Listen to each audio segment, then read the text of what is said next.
ಇವತ್ತಿನ ದೊಡ್ಡ ಸಮಸ್ಯೆ ವಾಯುಮಾಲಿನ್ಯ. ಇದಕ್ಕೂತ್ತರ ನಮ್ಮ ಹಿರಿಯರ ಜ್ಞಾನದಲ್ಲೇ ಇರಬಹುದಾ? ಬನ್ನಿ ನೋಡೋಣ.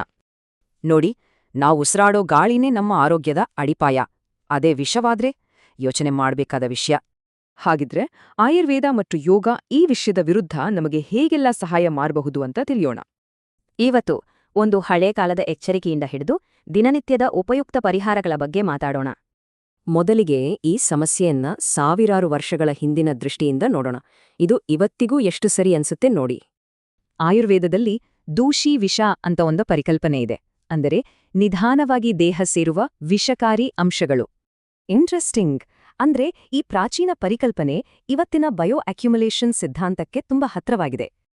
ಹೌದು, ಇವತ್ತಿನ ದಿನಗಳಲ್ಲಿ ಈ ದೂಷಿವಿಷ ಗಾಳಿ, ನೀರು, ಆಹಾರ ಹೀಗೆ ಎಲ್ಲ ಕಡೆನೂ ಇದೆ. ಸರಿ, ಹಾಗಾದ್ರೆ ಇದಕ್ಕೆ ಪರಿಹಾರ ಏನು? ಮೊದಲ ಹೆಜ್ಜೆ ನಮ್ಮ ಆಹಾರ ಮತ್ತು ಸರಳ ಮನೆಮದ್ದುಗಳು. ಮಾಲಿನ್ಯದ ವಿರುದ್ಧ ಹೋರಾಡಕ್ಕೆ ಬೇಕಾದ ಆಂಟಿ ಆಕ್ಸಿಡೆಂಟ್ಗಳು ಈ ಆಹಾರಗಳಲ್ಲಿ ಹೇರಳವಾಗಿವೆ. ರೋಗ ನಿರೋಧಕ ಶಕ್ತಿ ಹೆಚ್ಚಿಸೋಕೆ ಅರಿಶಿಣ, ಜೇನುತುಪ್ಪದ ಈ ಸರಳ ಮನೆಮದ್ದು ತುಂಬಾನೇ ಪರಿಣಾಮಕಾರಿ. ಹಾಗೆಯೇ ತುಪ್ಪ, ಇದು ಬರೀ ರುಚಿಗೆ ಮಾತ್ರ ಅಲ್ಲ, ದೇಹವನ್ನ ಒಳಗಿನಿಂದ ಶುದ್ಧಿ ಮಾಡತ್ತೆ.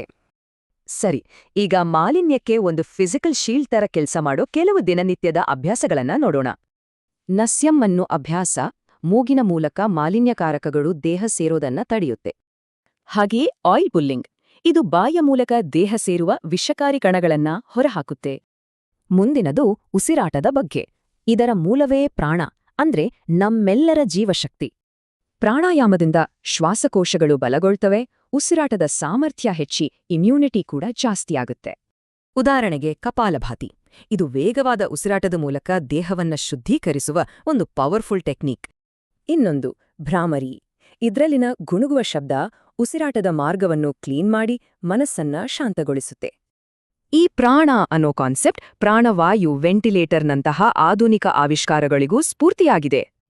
ದೇಹದ ಆರೋಗ್ಯದಷ್ಟೇ ಮುಖ್ಯ ನಾವು ವಾಸಿಸುವ ಜಾಗವನ್ನ ಶುದ್ಧವಾಗಿಟ್ಕೊಳ್ಳೋದು. ಮನೆಯಲ್ಲಿ ಬೆಳೆಸೋ ಕೆಲವು ಗಿಡಗಳು ನ್ಯಾಚುರಲ್ ಏರ್ ಪ್ಯೂರಿಫೈಯರ್ಗಳಂತೆ ಕೆಲಸ ಮಾಡ್ತವೆ. ಅಷ್ಟೇ ಅಲ್ಲ, ಜೇನುಮೇಣದ ಬತ್ತಿಗಳು, ಸಾಲ್ಟ್ ಲ್ಯಾಂಪ್ಗಳು ಕೂಡ ಮನೆಯೊಳಗಿನ ಗಾಳಿಯನ್ನ ಶುದ್ಧೀಕರಿಸ್ತವೆ. ದೊಡ್ಡ ಮಟ್ಟದ ಮಾಲಿನ್ಯದ ಬಗ್ಗೆ ಚಿಂತೆ ಇದ್ರೂ ಈ ಸರಳ ಕ್ರಮಗಳು ನಮಗೆ ಸಹಾಯ ಮಾಡ್ತವೆ. ಹೀಗೆ ಪ್ರಾಚೀನ ಜ್ಞಾನ ನಮಗೊಂದು ರಕ್ಷಣೆ ನೀಡುತ್ತೆ. ಪ್ರಶ್ನೆ ಇರೋದು ಇದನ್ನ ನಾವು ಹೇಗೆ ಬಳಸ್ಕೊಳ್ತೀವಿ ಅನ್ನೋದಷ್ಟೇ.